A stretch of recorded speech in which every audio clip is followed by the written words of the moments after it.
This is something that we're going to have a lot of dispute on, whether or not the Prophet Muhammad, peace and blessings be upon him, was a true prophet of God. So I first want to establish what it means to be a true prophet of God. According to you guys and according to Christianity, a trait of prophethood is to fulfill prophecy and also prophesize correctly. For example, it's said in Deuteronomy 18, it says that one who speaks not in the name of the Lord, it will not come into fruition. So a trait of a false prophet would be saying false prophecy, for example. Was that correct, Anthony? I think she she inverted that.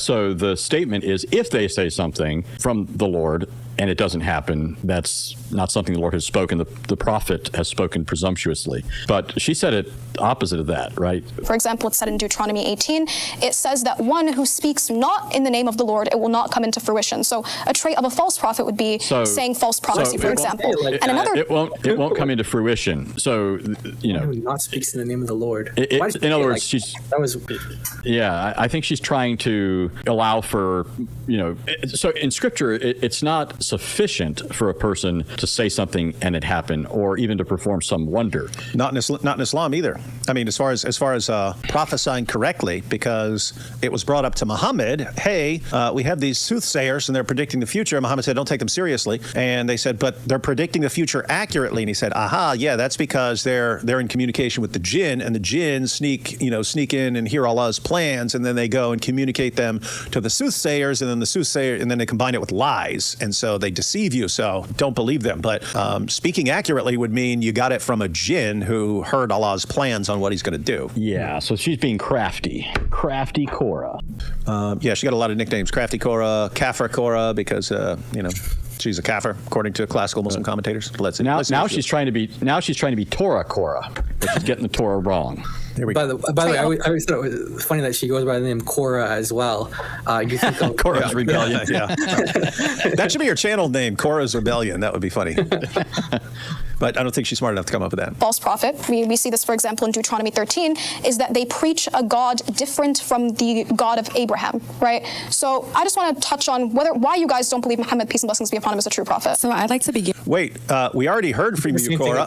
Wait, Korah, we already heard from you in the clip with Elijah that Allah isn't omnipotent. We heard from you earlier in this debate that he's not omnipresent. That you're already dealing with a false pagan God. So it's already not the God of Abraham. So sorry, you're already cooked. You're actually the Psalm 139. Where can I go from your spirit? Because she said God's not in hell, and that's actually the very language that's used and everything. So yeah, even just on that point alone, you could show that there's a difference between the God that Muhammad proclaimed and the God that the Bible proclaims. Mm-hmm. Don't believe Muhammad, peace and blessings be upon him, is a true prophet. So I'd like to begin, and I definitely agree with. Do you notice she always does this? She'll make the claim, she'll lay out the claim, and then she'll flip it to them to disprove. Look, she did it here again. She keeps doing this, right? She'll say, here's what I believe. Now, why do you reject this? And then puts the burden of proof on them. This is great. Look, she does see this, for example, in Deuteronomy 13, is that they preach a God different from the God of Abraham, right? So I just want to touch on why you guys don't believe Muhammad, peace and blessings be upon him, is a true prophet. So I laid out absolutely no case that he is a true prophet. I just said some things, and now it's on you to disprove what I'm claiming. Yeah, and it's also interesting that she's appealing to the Bible as the standard, which is going to backfire on her. I'm sure it's going to backfire. I'm sure someone's going to bring it up, but we'll see if they do. But she's using the Bible as a standard for whether Muhammad is a prophet or not. Terrible idea, but. To begin, and I definitely agree with your definition of what a prophet is. We would say that Muhammad is a false prophet because he contradicts two things. The divinity of Jesus Christ, right? His revelation does not agree with or validate the divinity of Jesus Christ. And it says in Galatians 1:8-9 that if anybody comes to you preaching a different gospel, then let him be as one of those under the curse, right? So he's an accursed prophet. We would look at him as a false prophet. Also, because the Quran, which is the revelation that he has established, does try to undermine the Jesus as a part of the Trinity, as a part of God. He's directly blaspheming God in his nature as being triune, as it being Jesus as a person of the Trinity. So that's why we would say that it is a false prophet. What do you guys think? Because this is an interesting situation. She came right out and went to the Bible as an authority. So there are all kinds of ways you could argue that Muhammad is a false prophet, but if someone comes out and agrees that the Bible is the authority on whether someone is a prophet, where would you guys go with that? I mean, Galatians 1:8 is a great place to go to. I also I go to like 1 John 2, but going to 1 John 2 and talking about the Father and the Son, she does believe that God can be called a father in some sense. So you'd have to kind of hammer that and a little bit and kind of solidify that there's no sense in which the Quran actually accepts Allah being a father or Jesus being a son or the son in any sense. But that's right away where I go. Plus, obviously, the contradictions that they brought out, which is like who Jesus is, like denying the divinity of Jesus, the crucifixion, the resurrection. These are core elements of the gospel. So and there are you could kind of pick, right? So if you bring up Paul, she's going to reject it. You're free to do it. You're free to do it and let her argue against the Apostle Paul. And lots of the arguments, you could then, whatever argument she gives, you could use it to argue against Muhammad, because Paul is massively more reliable by any standard than Muhammad. So whatever you say, he wasn't one of Jesus' original Paul. Okay, neither was Muhammad. Oh, he came late. Oh, so did Muhammad, right? Whatever you want to use to dismiss Paul, you could flip back and have a massively better case against Muhammad. But I'm thinking I'd probably go with the gospel, and even apart from the deity of Christ, I just go with Jesus calling himself the Son and everyone else calling him the Son of God in the Gospels, because whatever you think he means by that, even if you want to say, he's not talking about his deity, okay, you're not supposed to be saying that at all. The Quran condemns Christians in Surah 9 verse 30 for calling Jesus the Son of God, and therefore Jesus couldn't have been going around calling himself the Son of God according to the Quran. That would make him a false prophet. That probably where I would go. You could also, assuming, if she's Salafi type, assuming she takes the standard Muslim view of Surah 4, verse 157. Some Muslims don't. Some Muslims interpret that differently. But if she goes with the traditional interpretation, which she does, because that was the previous prompt, then she believes that Jesus didn't die by crucifixion. Okay, you could pull those up from the Gospels. She said that's the authority, unless she's going to go in some direction where I'm only talking about Moses. He's the only one who gets to speak on what a true prophet is. But that would be up to her. Any thoughts on this, Anthony, before we go on? So she mentioned, and all that was good. Like you said, there's just so many different directions. In fact, I was thinking of my debate with CL recently. I wanted to do one thing, but he said something, and I was like, no, I'm going to take this route. So I went a different route than I intended, even though that would have been legitimate too. But immediately I just thought of Genesis 18, great go-to text. There God appears in human form to Abraham. Sounds uncannily familiar to Christian ears, not only because it's part of our Old Testament, but because this is the very claim we make with respect to the gospel, that God became man, dwelt among us, and so forth. And of course, there are all sorts of other things in the life and experience and theology of Abraham that contradict her. But I'm just queuing off of her statement. If somebody comes proclaiming a different God than the God of Abraham, so that just to me would perk my ears up, and I think, Abraham, okay, great, let's go to Abraham. That's going to come up, by the way. She's going to ask if I believe in the Trinity. So I figured you said the Trinity in the Old Testament would be relevant. So, but that's just an immediate thought I would have. Yeah. So it looks like she's doing this. I mean, again, we're not even 2 minutes into this, but it looks like she's doing the same thing, where she comes out, makes a claim, and then kind of comes up with all the possible things Christians are going to say in response, and then tries to attack Christianity on that basis, and never actually establishes Muhammad as a prophet.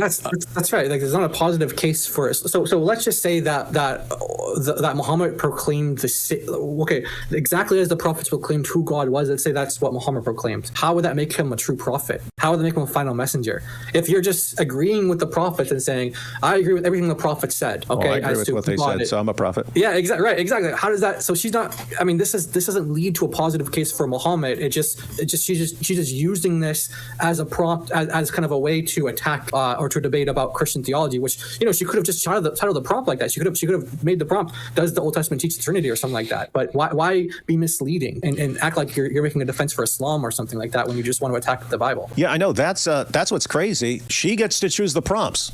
Christina chose her prompts, and she chose prompts that were going after Islam. So if she wanted to just go after Christianity, she didn't need to come out with these prompts where she says them, doesn't defend them, and just attacks Christianity. But crafty Cora. But let's see where the ladies go with this. And let me ask you this. So you believe that a false prophet is going to teach a God other than the God of, for example, Abraham, Isaac, Ishmael, and Jacob? Yes, correct? and I don't believe that the concept of God as understood understood in the Quran is the God of Abraham, Isaac. Okay, perfect. So let me ask you this: Does Okay, perfect. Okay, perfect. she probably said that like 500 times in this debate. Yeah. Okay, perfect. Okay, perfect. I think it was IP. I think it was. He did like the transcript thing during one of his live streams, and I think he got like over 50 hits for it. It was like 50 something. And by the way, this was only like wasn't like just an hour long or something, or like maybe an hour and 20 minutes.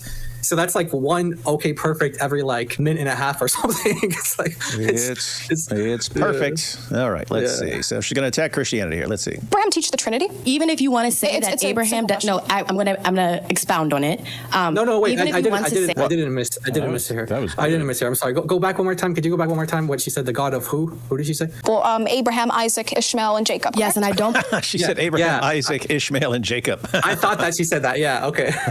So yeah, that's okay. I thought that she said that. The God of Ishmael. That is funny. So the prophet needs to proclaim the God of Ishmael. The God of Ishmael. Okay. Good. So that means I just wanted to be sure what she's saying here. All right. Believe that the concept of God as understood in the Quran is the God of Abraham, Isaac. Okay, perfect. So let me ask you this: Does Abraham teach the Trinity? Even if you want to say It's that a Abraham, simple I'm gonna expound on it. Even if you want to say that Abraham doesn't teach the Trinity, when you see in Scripture, right, the words that are used when Abraham is in the Bible, Elohim is a plural word. If you even want to go back to Genesis, where it says, "Let us make God in our image," it's clearly a plural word, us, right? So that's not if there's one God, right? Three persons. If God is triune and he's speaking to himself, then Abraham, which is in the scriptures of Genesis, is a triune God. So So Okay, perfect. Exactly. So you mentioned Genesis, where it says, "Let us make man in our image." Do you know what the verse right after that says? Go ahead if you want to. It says, "So God made man in His image." So it's singular pronouns right after that. So that doesn't. Right. That's the point. So God is singular in one way, plural in another way, right, Cora? So, Wow. This is actually richer than is often noticed, even by Christians who recognize the Trinitarianism inherent in the verse. So the verse says, "Let us make man in our image according to our likeness." There we have the plurals. And usually what Muslims will say is, and I assume this is behind what Cora thinks and hasn't articulated, that it's a majestic plural. So it's just a literary convention, doesn't entail anything with respect to a plurality of persons. But the interesting thing is, in Judaism, in ancient Judaism, it's believed that there are no redundancies, at least a very important strain of Jewish interpretation. Rabbi Akiva, for example, who dominated Jewish thought for the first millennium before Maimonides. His whole school. I just wanted to point out because I took a class on Judaism in college because I was a double major in biology and philosophy, but it was philosophy with an emphasis in religious studies. So I took classes on various religions, Islam, Judaism, and so on. But yeah, the class was taught by a rabbi, and he was pointing that out, that all these Bible verses where it sounds like it's saying the same thing right after that, the rabbis would try to see the difference and try to decode a message from God that you would get by solving this mystery of why it looks like it's saying the same thing, but there's some little difference there. Right. So here's why it's interesting. So the verse in 26 says, "Let us," and then she's pointing to it's switching to the singular in verse 27. But notice the repetition. God created man in his own image. In the image of God, he created them, or him, male and female, he created them. So you have a threefold repetition here, which according to rabbis like Akiva, isn't to be dismissed as God being redundant. And again, this is a whole school of Jewish thought. I was just reading an article earlier today of a rabbi named Ben Zoma, who was wrestling with certain statements. Now, this is post-Christian, so at this point, they're trying to get rid of the common Jewish belief among Second Temple Jews that there's a plurality of persons in the Godhead. But he's wrestling with Genesis 1, and he's stumbling over the fact that it not only says God said, in which case everything is coming into being because of God's fiat, his speech, but it's followed up by it saying, and God made, right? So it's like something's happening, but then there's something being done in response to it. So God speaks, and then God does. But what's that all about, right? It seems to entail something more going on here. And by the way, why is God speaking at all? Even before you get to verse 26, speech is an inherently interpersonal thing. There's no reason for speech outside of distinct, if you grow up on an island, even though you have the capacity for speech, you wouldn't develop a spoken language. There'd just be no need for it, right? And you don't learn a language outside of a social context, right? So anyways, these rabbis are wrestling with this.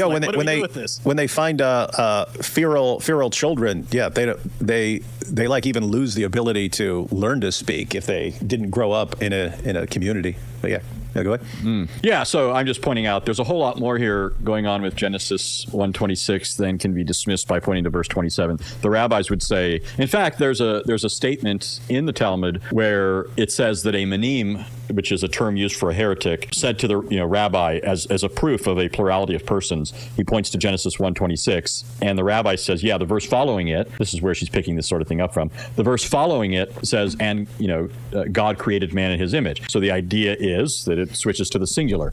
Now, then it says the manim, the heretics, went away as though they didn't know what to say.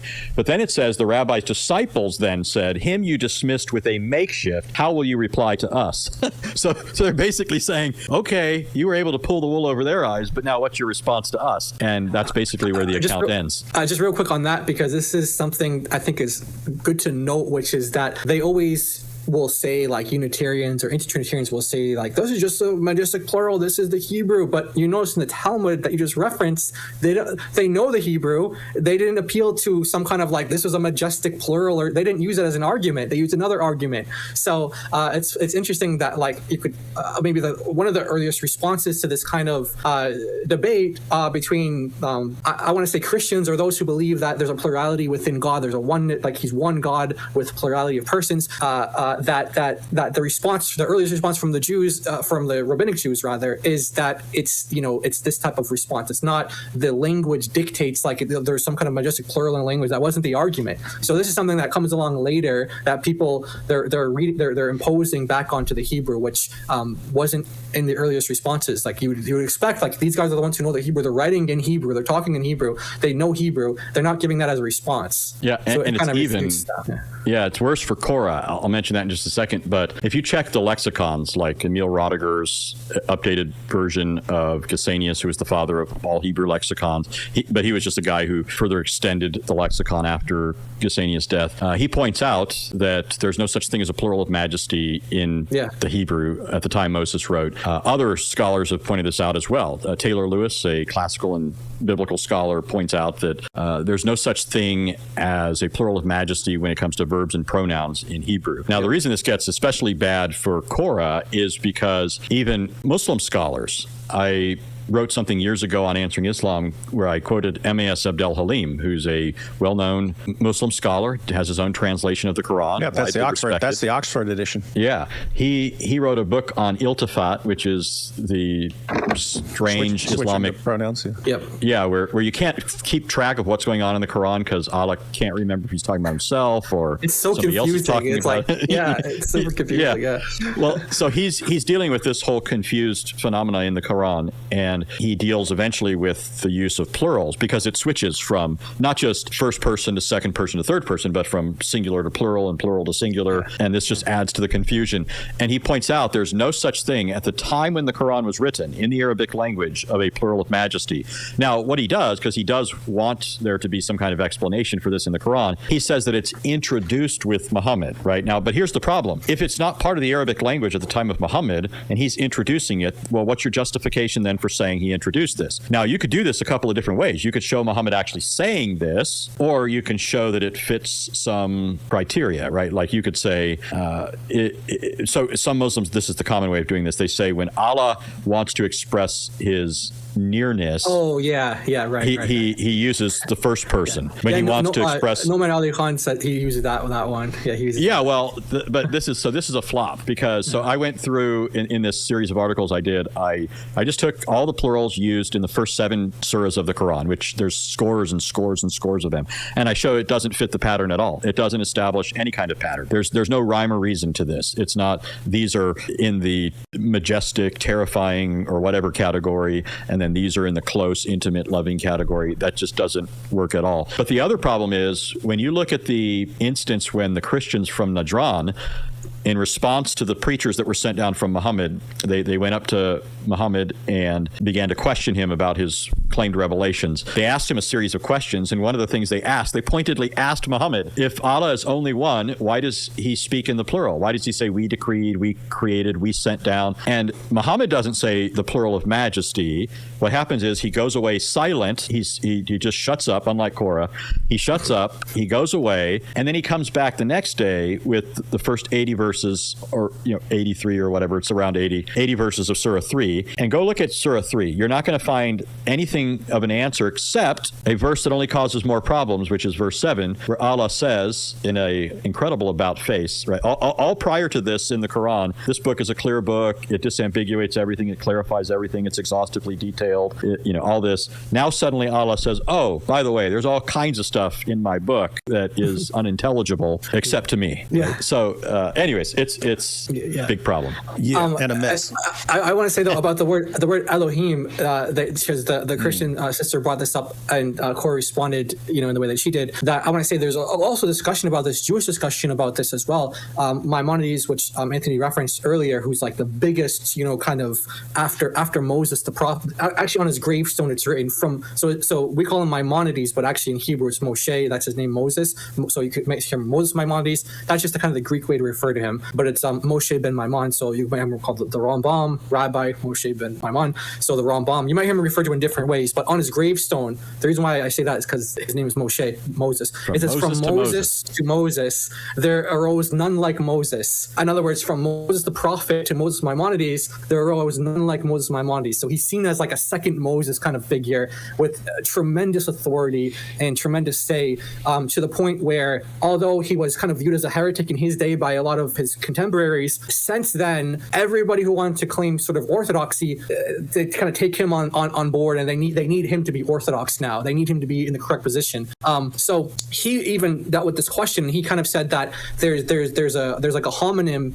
This is when you have like words that sound this, either they're spelled the same way or they sound the same way, but they have different meanings. And he said that's what's going on with the word Elohim. That sometimes it's referring to God, and sometimes it can be referring to angels or judges. Saying these are actually two different words that just kind of spelled the same way, and you have to kind of disambiguate through context to know what's going on there. But the reason why I say that is because there is debate about why is this word that's primarily used to refer to God, although you have singular words like El is singular, you have other words that are singular that refer to God with, but why Elohim? Why is that?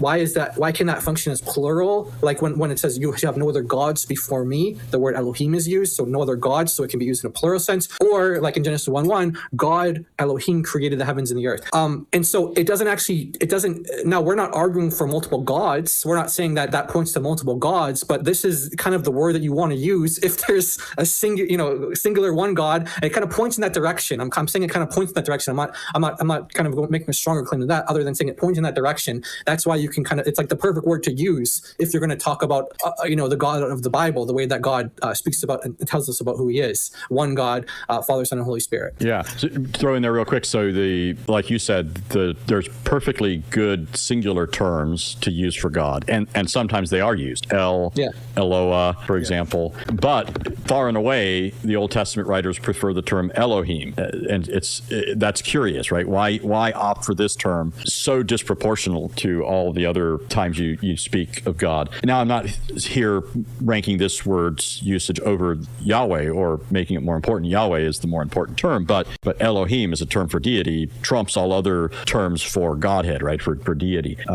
And so when it's used, though, it's ordinarily used in conjunction with singular verbs, for example. You mentioned Genesis 1:1, and there it says, Bereshit bara Elohim. So bara is a singular verb, he created, and then the subject is God, but it's the plural Elohim. So that's ordinarily the case in conjunction with a singular verb. But there are instances when that's not the case, where it doesn't use singular verbs, like Genesis 20:13. When Abraham says of God, in our English Bibles, it'll say, he caused me to wander from my father's house. But the Hebrew text says, they caused me to wander from my father's house. In Genesis 35, the Lord tells Jacob to go back up to Bethel, where God revealed himself to Jacob. What's interesting is there's a twofold interesting thing here. God is speaking, and he tells Jacob to go to Bethel. Bethel where God revealed. Why is God speaking about God in the third person? Yep. As though there's another of whom he's talking about. But then besides that, though, in verse 7, it says where God revealed themselves to you, as though this involved a plurality of subjects as God revealing themselves to Jacob. So there's other instances of things like that. So, but I mean, Elohim wouldn't be even my first go-to thing. It's just it's one of those things where it's very intriguing, and it's not as easy to dismiss as some people think. And so yeah. To be clear, like you said, this is not like our go-to argument, we're also not saying that like every time Elohim is used for something or someone that you have the same thing going on there with the God of the Bible, but that this is kind of like the perfect word to use if you are going to talk about God with, because you see the singularity and essence and nature, and then the plurality in person. So that's like the perfect thing. But that doesn't mean that every time it's used elsewhere that it's referring like that's also like a triune kind of thing going on there or something like that. Not to be confused, but it's like kind of like the word you want to use if you're going to talk about God. Yeah. All right, we ready to go? Let's see where this goes. Facilitate Trinitarianism because both plural pronouns and singular pronouns are used. So you trying to read the God, I'm not done talking. The God used. I'm not done talking. I'm not done talking. Word in the original text in the Hebrew, Elohim is a plural word. Okay, and Elohim is also the pronoun his. To refute that, you must refute the fact that Elohim is a plural word first. Okay, so I have a question. Is Moses one person or multiple people? He's one person. Okay, so why is Moses called Elohim? In the Old Testament, Moses is called Elohim. Moses and that break. So here's part of the issue, though. I mean, so she doesn't. I think Jai is already anticipating this when he was saying some of what he said. But one of the points that I would make is if one is appealing to the word Elohim and arguing from that, at least for the idea, the possibility of God being triune, based on fuller information from the Old Testament, it's not debunked by this, because if the true God is triune and Elohim is the proper term to refer to him as such, or an appropriate term, then it would also follow that if you're going to refer to somebody else as God, to somebody else in place of God, right? Like Moses. In other words, the idea is that Moses is functioning to Pharaoh as though he were God, because as Pharaoh is experiencing this, Moses is the one doing certain things, Aaron speaking for him. So Aaron looks like a prophet. Moses looks like God waving his staff and causing things to happen, right? So this wouldn't debunk that. It would just show that if this is the appropriate term for God who is triune, then somebody who's going to be in somebody else's eyes, that God. Yeah, it's more of an office than like, I see what you're saying. Yeah, because that's how I always viewed it as well. So for reference, guys, this is Exodus 4:16 and Exodus 7:1, and that's I really like how you worded it, because that's how I always viewed it as well. That it's not talking about Moses' nature with like how many persons there are, but it's like normally you have God speaking to the prophet and then to the people, and Moses saying, no, I can't do that. He talks about like doesn't feel like he's just equipped because of he doesn't have the there's debate about what that means in the Hebrew, like his speech, maybe his Hebrew wasn't good, or maybe the speech impediment, the language, not necessarily Hebrew, but the language wasn't necessarily strong, or let's say whatever that means. There's a lot of questions about what exactly that means, but the point is that he didn't feel equipped for it. So he said, but what about Aaron? So now you have normally God, prophet, people. Now it's going from God to Moses to prophet to people. So he's kind of in that place where God is, which what you're saying is that that's not talking about Moses' nature, but that's talking about the office of like the kind of, I like how you worded that there, because that helps me think about it a lot better, because I always conceptualize it like that, but I never thought to verbalize it in the way you just said it there. We got Cora is undefeated in cooking herself in debates. Yep, that is her. She is undefeated in that. And we've got interesting comment. So Allah comes with the Quran to correct the Trinity and that Jesus is God, but doesn't correct the plurality he has. Shouldn't he have thought of that? Why keep using what makes so much confusion? And as Anthony pointed out, the Muslims today will say, oh, it's the plural of majesty. You would know this because that's how it works in Arabic. But it was Arabic-speaking Christians who came to Muhammad and was like, why is your God talking about himself as we? What's going on there? And the response was not, oh, that's the plural of majesty. The response was, only Allah knows these things. Some of it's too confusing for you. We don't have an explanation. You wouldn't understand it. It's like, hey, I got a question, David. I got a question, David. So you have Christians reading that, and they conclude the Trinity. You have Jews reading that, and they include two powers. What was her reason for why Father is no longer used? What was the reason there again? Because people got confused by it. Did you catch that, guys? Yeah. Everyone catch that? So her explanation for why Allah allowed people in the times of the Bible to call him Father, but later abrogated it was people started getting confused by this sort of thing. So Allah realized, they're getting confused by this. Let me abrogate that. And yet he keeps up with the plural pronouns. Oopsie. And here we are. Big oopsie. And, quickly, we got so much into the whole Elohim thing. I just want to make sure everybody gets this is kind of irrelevant. And now I'm not saying I'm not saying totally irrelevant. I mean, she brought up Genesis 1:26, the Christian lady. She brought up 1:26. It says Elohim said, that's true, but it's Elohim said, let us make man in our image. The let us, that's a verb with the subject, which is plural, embedded in it. That's you can't dismiss that on the grounds that the noun Elohim is a plural and that's acceptable in Hebrew. We have already talked about what's likely going on there and so forth, but these aren't the same thing. Hebrew grammarians point out there's no such thing as a plural of majesty when it comes to verbs and pronouns. So Elohim is a noun. Let us make, that's one word, a verb in Hebrew. And then the phrase in our image, there it uses a noun, but it's not a proper noun, but it's using again with the embedded subject as plural. So you can't dismiss these the way you might think you can dismiss Elohim. Oh, right. And I was just thinking because earlier, given how she came out, I was like, what direction would she go? What direction would we go in if she came out leading out with the Bible? And the women who are responding went to Galatians, and we think that's totally fine. But that might send the debate into Paul, which that would be okay because then you could flip any objections on Muhammad, or we could go to the deity of Christ, which they said. So we talked about how we might do that. But now that I think about it, since she specifically went to Deuteronomy 18, I would have quoted Deuteronomy 18:20 and just gone satanic verses right there. If a prophet comes and he speaks in the name of other gods, or he delivers a revelation that doesn't come from God, he's a false prophet and he would have been sentenced to death. Muhammad did both of those when he delivered the satanic verses. So that's where I would have gone. Absolutely. With that said, the prompt, you don't know how she's coming out. So I mean, notice it took me a little while to actually think of where I would have gone with that. Off the cuff, you just gotta go with your first instinct and roll with it. So all right, let's see where they go with this. Yeah, for example, I believe it's in the book of Exodus. Moses is called, he is made an Elohim. If you cannot quote the verse, wait, hold on. Do you disagree that that's in the Bible? Plurality, though, so Elohim is a word that can have plurality. But it can also have singularity, correct? Okay, beautiful. So if we concede that Elohim can have both plurality and singularity, then the only way that you can already presuppose that Elohim in this instance is going to indicate plurality is if you're already reading your Trinitarian view into the Old Testament, which is disingenuous.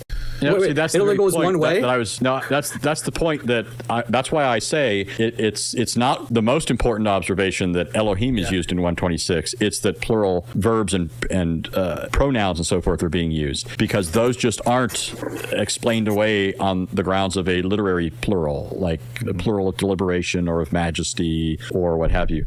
And so she's saying if the word Elohim can go either way, either function as a singular or as a plural, why assume that it's functioning here as a plural? Well, one good reason might be because it goes on to say, let us make man in our image, right? So she has to read that out of the verse or ignore the verse in favor of what follows. Explain it away and so on. Yeah, so it seems like she's ignore the entire rest of the Bible, Old Testament and New Testament. Yeah. Right. Yeah. And by the way, this hasn't been brought up yet, but in the second verse in Genesis chapter 1, you have the Spirit of God as well. So you have the Holy Spirit as well. Now, so it seems like she's granting that you could read it either way, but she's saying, but you have to read Trinitarianism into it, whereas what you guys are pointing out is that no context actually dictates that. But she's not acknowledging that she has to read Unitarianism into it as well. That's what she's actually doing. So you're not actually guilty of that and as a Trinitarian, you're not guilty of that if you just kind of follow the context and you see what's going on. You make the observations and points that Anthony and David and stuff made, but she is just reading Unitarianism into it, and she's not giving justification for that. All right, let's check this out. Continuous, because what you should be doing is reading the text for what it says, not reading your belief into the text. But I wanted to also touch on another thing, because we already established that Abraham doesn't necessarily preach explicitly a triune God. But I'm going to ask you. No one established that. What? No one established that. This is a good trick, though. You notice how what she's trying to do is pretend like her point's been made and move on, right? Yeah. Nobody, That's a nobody big gets to trick. That's a big respond to trick, this. Yeah. Yep. So we've already established this, and you move on. Yeah. Do you believe that the Old Testament itself, or the prophets of the Old Testament, any of them, preach a triune God? Yes, I believe that they're speaking of God, Yahweh, which is three persons, the Holy Spirit, Yahweh the Father, and Jesus Christ. So there is, when you say preaching a triune God, God in his nature is triune. You cannot preach of any God, well, the God that we believe in, which is the only God. You cannot preach of him or speak of him without his nature being there, implied or explicit. And back to your first point, you said, would a false prophet preach a God that is contrary to the nature of Abraham, right? Of Abraham's God. Yeah, Yes. exactly. I would say that your God, Allah, is not the same nature as our God, Yahweh. Why? And even though it might just be I'm saying that in the fundamental understanding as the Islamic God, Allah. I know that it just means God, right? Yes. But I'm saying that it's not the same nature of our God, because our God is not a man that he should lie, as one of our sisters pointed out before. So why would Allah be deceiving the entire world by the event of the crucifixion? And also, why would he allow his words, if we want to good count one. Torah and the Bible as his words, why would he allow them to be misunderstood and wait for a correction so long after the establishment of his first prophets and his final messenger, which is his son, which is himself, which is God? So Yep. So is this the same God? She went to God's character, and the God of the Quran deceives even people who follow his prophets. I've said many times before, it's one thing if a bunch of jihadis are chasing me and I go down one way and God were to trick them and make them think I went another way, that would be one thing. But when it's, hey, here are people who are following my prophet, let me trick all of them and deceive them, so that even if you're trying with all your heart to follow the prophet that God has sent, he still might trick and deceive you, and you just don't know. And the outcome of all this was traumatic for the early Muslim community. Muslims don't think about it anymore, but the direct result for Muhammad's companions was, we mentioned it many times before, Abu Bakr said, if I had 1 foot in paradise, I would still fear Allah's deception. Meaning, hey, if he tricked all those guys, and if he even tricked us, in Surah 8 we find out that Allah tricked the Muslims. They wouldn't have gone to fight the Meccans if they knew they were going to be outnumbered. So Allah gave Muhammad a false dream that there weren't many people protecting the caravan. So the Muslims were like, oh, Allah has revealed to us that there aren't many people, so we'll go out and fight them. Then they go out and fight, and they find out they're outnumbered 3-1. And then later on, Allah says, yeah, I knew if I showed you the truth, you wouldn't go out and fight. So I had to trick you. But he tricked the entire Muslim community through Muhammad. He gave Muhammad a deceptive vision to get the followers of Muhammad to do what he wanted. It's like, if you get your mind around that, you don't know what this God's going to. I mean, you say, why did Allah deceive Jesus' followers? There were devout Muslims according to the Quran. Why did he deceive them? They say, well, Allah knows best, but think why? Why would he do that? Why did he promise Jesus that he's going to protect his followers, and then he deceives them and leads them astray and gets them to create what, according to Islam, would be the largest false religion in history? Why would he do that? The only thing you could come up with is like, I don't know, maybe he really hated them even though they were following. Maybe he just hated them because they were Jews or something. Well, how do you know he didn't hate you Arabs? How do you know that? You have a cosmic trickster, and you can't figure out when he's tricking you and when he's not. And the result would be, Abu Bakr was one of a handful of people Muhammad guaranteed would be in paradise. Most Muslims don't know. Muhammad said, I don't know what Allah is going to do with me. But there were a few people that he guaranteed would be in paradise. Abu Bakr was one of them. And even after that, Abu Bakr says, if I had 1 foot in paradise, I'd still fear Allah's deception. Meaning, he tricked me before through Muhammad. He might be tricking me now, saying I'm going to paradise. How do I know? I don't know with this God. And it doesn't sound like the God of the Bible. If Korah's learned her dawah, she'll go to like the story of Micaiah or something like that, where a deceptive spirit volunteered to go and trick people. But even notice in that situation, God then sent a true prophet to tell them what happened, right? Say, hey, if you want to listen to the false prophets, here's the revelation you're looking for. But then he sends a true prophet of Yahweh and says, here's what happened. You're being deceived by a deceptive spirit, and I, the true prophet, am telling you about this. Now you take your pick. You want to follow the revelation of the true prophet, or do you want to follow the false prophets?